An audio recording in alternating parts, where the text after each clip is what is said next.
इस बीच बीजेपी नेता का कहना है कि बेंगलुरु दंगों के पीछे पीएफआई का हाथ हो सकता है। बीजेपी प्रवक्ता जीवीएल नरसिम्हा ने न्यूज नेशन को बयान दिया है और उन्होंने कहा है कि हिंसा के पीछे पीएफआई जैसे संगठन का हाथ हो सकता है। और साथ ही साथ उन्होंने ये भी कहा कि वोट बैंक के लिए आखिर कांग्रेस ने चुप्पी क्यों साध रखी है। मंगलवार देर रात कर्नाटक की राजधानी बेंगलुरु में भारी हिंसा हुई, जिसमें 3 लोगों की जान चली गई और ये पूरी हिंसा हुई एक फेसबुक पोस्ट के जरिए। इस पर बातचीत करने के लिए हमारे साथ मौजूद हैं जीवीएल नरसिम्हा राव जी।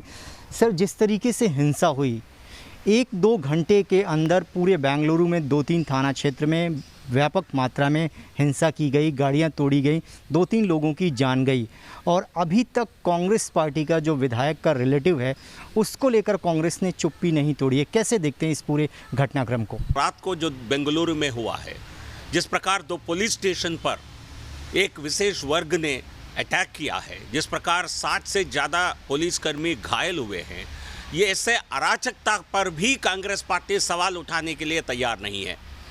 और इस पूरे घटनाक्रम के पीछे एक कांग्रेस विधायक, एक दलित विधायक श्रीनिवास मूर्ति जी का उनका परिवार है। उनके घर पर अटैक हुआ, उनके घर को जला दिया गया, 20 गाड़ियों को जला दिया गया। इतना बड़ा कांड होता है, हम इसकी घोर निंदा करते हैं। सभ्य समाज को ऐसी घटनाओं की निंदा करनी चाहिए, बट लेकिन कांग्रेस पार्टी इसे निंदा करने से बच रही है। आपको लगता है कि सर, जिस तरीके से लॉ एंड ऑर्डर की स्थिति को ख़राब करने का प्रयास किया गया है और कुछ ऑर्गेनाइजेशन ऐसे हैं जिनका नाम इस पर आ रहा है पीएफआई जैसे, उनकी भी जांच होनी चाहिए और उनके लोगों को सज़ा मिलनी चाहिए? बिल्कुल, ये जो ऑर्गेनाइज्ड, ये पूरा ऑर्गेनाइज्ड क्राइम इसलिए है क्योंकि कुछ ही घंटों में जिस प्रकार का बवाल खड़ा किया गया, इसके पीछे बिल्कुल एक सोची समझी एक साजिश नज़र आ रही है। एक पीएफआई जैसे संस्था का नाम सुनाई दे रहा है।